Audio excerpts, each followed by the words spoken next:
¿Te suena el neoconductismo? Buenos días con todos, mi nombre es Oliver Ortiz y hoy vamos a hablar del neoconductismo. Pero antes de eso empecemos con el conductismo. El padre del conductismo es John Watson, psicólogo estadounidense, quien se basó en ideas de Iván Pavlov, quien fue un psicólogo ruso para continuar con su trabajo. Las teorías de Watson fueron muy criticadas tanto a favor como en contra. Por ello vamos a hablar de las características que el neoconductismo de Edward Toland y Clark Hall seleccionó del conductismo clásico de Watson. Como primer punto tenemos el énfasis del comportamiento observable. Tanto Watson como sus predecesores usaron el enfoque en el comportamiento observable, dándose el tiempo detenido a observar la conducta animal y ver las similitudes con los comportamientos humanos.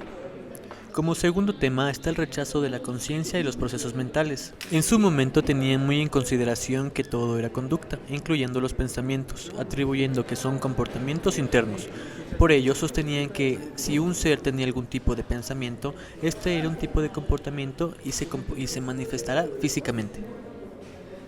Como tercer punto tenemos la importancia del entorno en la formación del comportamiento. En ambos casos toman en cuenta la formación previa para observar los comportamientos, ya que los comportamientos se muestran de manera involuntaria ante estímulos externos que se han fijado en el animal o humanos. Mi nombre es Julián Alianza. Conozcamos a Edward Tolman. Edward Tolman nació en 1886 en Western Newtown, cerca de Boston. Estudió y se graduó de electroquímica, aunque se desvió y fue a estudiar psicología, convirtiéndose en una figura interesante en el neoconductismo. Profesor de la Universidad Northwest en 1915, aunque fue expulsado por los pensamientos e ideas pacíficas ocurridos por la Primera Guerra Mundial. Fue donde tuvo que irse a la Universidad de California, en el campus de Berkeley, donde ahí fue profesor el resto de su vida. Tolman se caracterizó por su pensamiento a favor del conductismo de Watson, defendiendo los puntos flojos y críticos que tenía la teoría de Watson, gracias a sus obras llamadas Una nueva fórmula para el conductismo. Cuando Watson publicó su libro El conductismo, obra de la que presentaba fuertes críticas, por ejemplo, asociar la fisiología con la psicología, fue donde Tolman también estuvo en contra de este pensar, aunque no lo rechazaba del todo. Algo que se caracterizó es que él estudia el conductismo en lo comportamental. Ahora, la conducta molar es la expresión que subraya rasgos globales del pensamiento. Tolman explica la diferencia de la conducta molar y las ideas moleculares de Watson, y que explica que el nuevo conductismo se basaría en la conducta molar. Los rasgos principales de la conducta molar serían los propósitos y las cogniciones, aparte de que se basaría en una observación directa de la conducta en sí mismo. Su objetivo sería la persistencia que se observa en la conducta hasta lograr alcanzar una meta u un objetivo, o mejor conocido como objetivo meta. Y algo característico de este nuevo conductismo sería que el lenguaje y el positivismo logístico tendrían una fuerte influencia en su obra. Bueno, mi nombre es José Cueva y a continuación voy a hablar sobre motivaciones fundamentales y apetitos y aversiones. Para empezar, es esencial comprender que nuestras acciones están profundamente influenciadas por nuestros instintos. Estos instintos pueden dividirse principalmente en apetitos y aversiones. Los apetitos son aquellas motivaciones que nos impulsan hacia cosas que deseamos, como la comida, la compañía o la realización de ciertos logros. Por otro lado, las aversiones son aquellas fuerzas que nos alejan de las cosas que no queremos, como el dolor o el fracaso. Estos instintos no son solo reacciones biológicas, sino que guían nuestra conducta y nos permiten decisiones que maximizan nuestra supervivencia y bienestar. Es decir, lo que nos atrae y lo que nos repele son motivaciones fundamentales, que impulsan nuestras acciones muchas veces de manera automática y sin necesidad de una reflexión consciente. Conducta orientada a metas, docilidad. Cuando hablamos de conducta orientada a metas, nos referimos a cómo nuestras acciones están dirigidas a lograr ciertos objetivos. En este contexto, la docilidad juega un papel clave. La docilidad no implica una sumisión ciega, sino más bien una disposición para seguir una dirección, cuando se percibe que ésta llevará a un logro de nuestras metas. En otras palabras, la docilidad se refiere a la capacidad de adaptarse y ser receptivo a las estrategias y guías externas que nos orientan hacia la consecución de objetivos. La importancia del aprendizaje, más mapas cognitivos. El aprendizaje no es simplemente la ejecución de respuestas a estímulos, sino un proceso mucho más complejo que implica la adquisición de mapas cognitivos.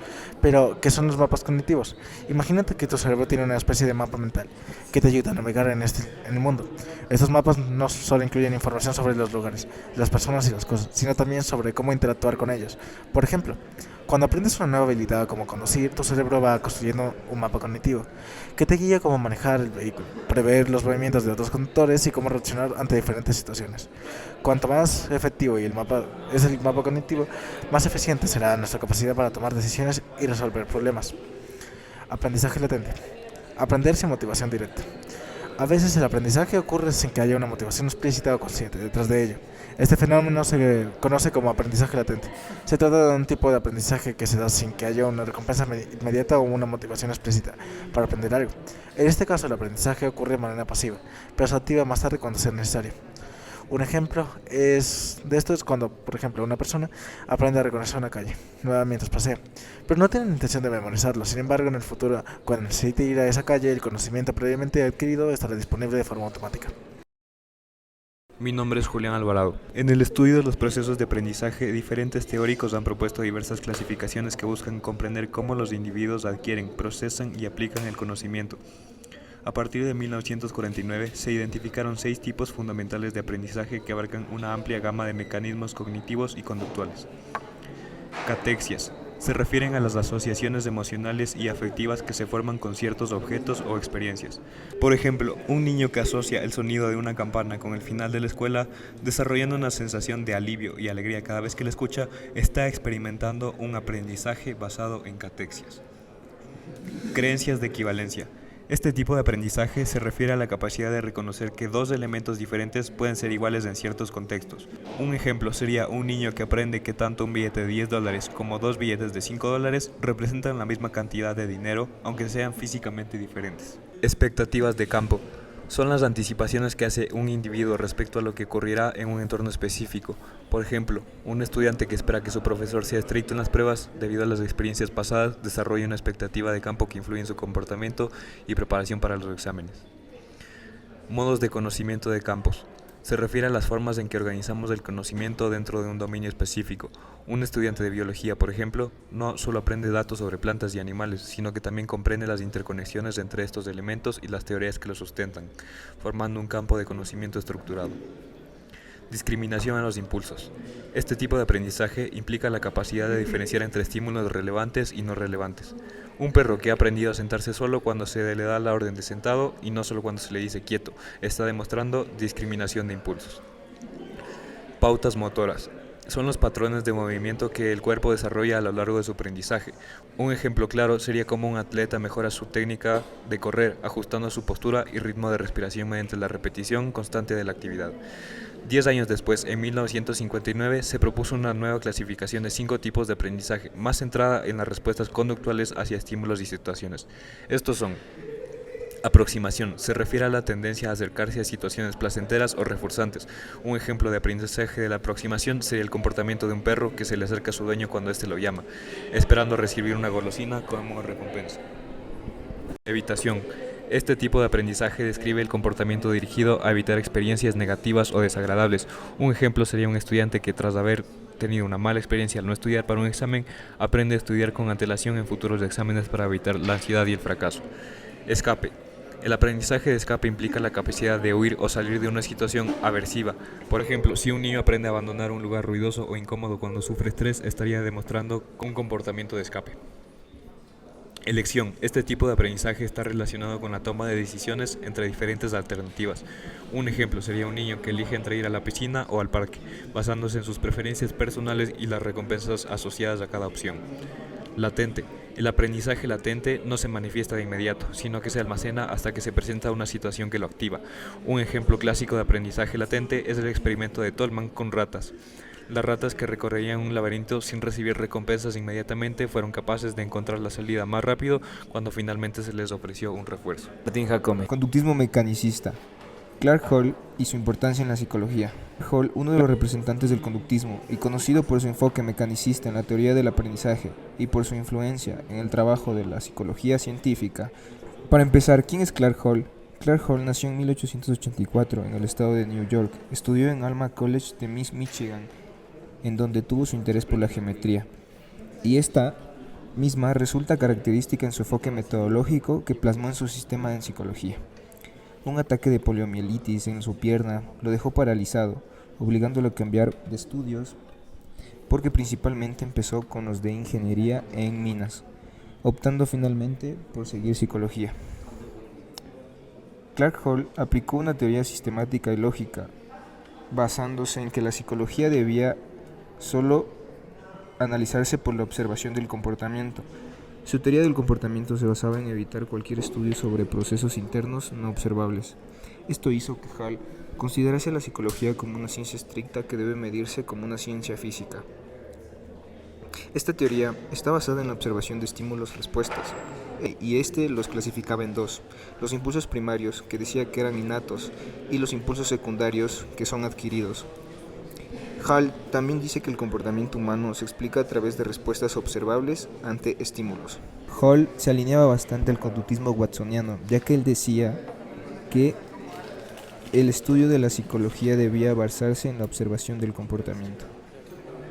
Hall desarrolla su teoría del comportamiento en la Universidad de Yale de manera organizada y lógica al estilo de las matemáticas, ya que él estaba bastante influenciado por su gusto en la geometría. Creó una serie de reglas a las que llamó postulados y las puso a prueba para ver si así funcionaban en situaciones de aprendizaje. Hall tomó ideas de otras teorías de aprendizaje como el conocimiento de Pavlov y el de Thorndike, proponiendo que el aprendizaje se basa en la reducción de impulsos. Su concepto de impulso se refiere a estímulos internos que motivan la acción, como el hambre o la sed, que son impulsos que nos llevan a buscar comida o agua. Saludos, mi nombre es Matías Fernández. Hall propuso que el comportamiento de un organismo podría entenderse como una serie de respuestas a estímulos del ambiente. Según Hall, el objetivo del comportamiento es reducir necesidades o impulsos como el hambre o la sed, que son internos y biológicos. Hall también creía que a través de las experiencias los organismos aprenden a asociar ciertos estímulos y respuestas de manera que maximicen o supervivencia. Por ejemplo, cuando un animal tiene hambre, realiza conductas que en el pasado le ayudan a reducir en estado de necesidad. Hall pensaba que los hábitos no son aislados, sino que están organizados en grupos llamados familias, en el contexto de su famoso experimento como los laberintos y ratas. Hall observó que rutas que aprenden las ratas para llegar a su objetivo, o sea, el refuerzo, eran parte de una familia de hábitos, es decir, un grupo de acciones relacionadas. La familia de hábitos están organizados en jerarquía, según la fuerza de cada hábito, que depende de qué tan efectivo sea para alcanzar el objeto. Su enfoque experimental y sistemático influyó mucho en la psicología de su tiempo y la hacía ver como una ciencia rigurosa. Esto también extrajo a muchos seguidores, excluyendo a psicólogos destacados como John Dollar y Kenneth Spence. Hall ayudó a que la psicología se consolidara como una disciplina seria, con métodos claros y estructurados, y con su teoría del aprendizaje todavía influye en el estudio del comportamiento.